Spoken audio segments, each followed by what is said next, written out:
OK， 1992年第52條題目就話喺個 figure 入邊 O 係個圓心，然後如果 diameter AOB 沿住 O 點嚟轉，咁就問你以下邊一個係 constant， 即係維持不變。咁首先 statement one theta 加 phi， 咁因為 ABCD 係一個四邊形，而下邊呢兩隻角係 keep 住90度，咁四邊形嘅內角總和係360度啦，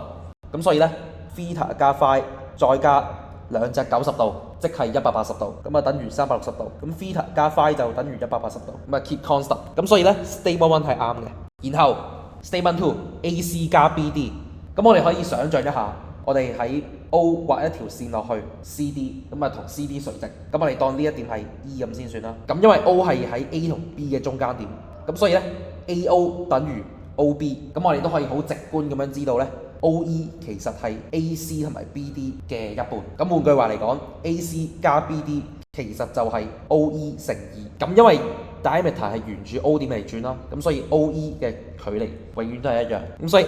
AC 加 BD 亦即係兩個 OE 咁啊 keep constant。咁所以呢 statement two 係啱嘅。咁 statement three 啦，咁呢度就複雜少少啦。咁我哋假設 AC 嘅距離係 OE 減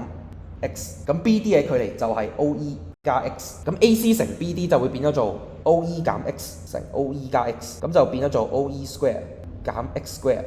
咁因為呢個 X 係會隨住 AOB 呢條線 rotate 而 keep 住唔變啦，咁所以呢 OE square 減 X square 呢就唔係一個 constant。咁所以呢答案就係 statement one 同 two 係啱啦，所以答案就係 D 啦。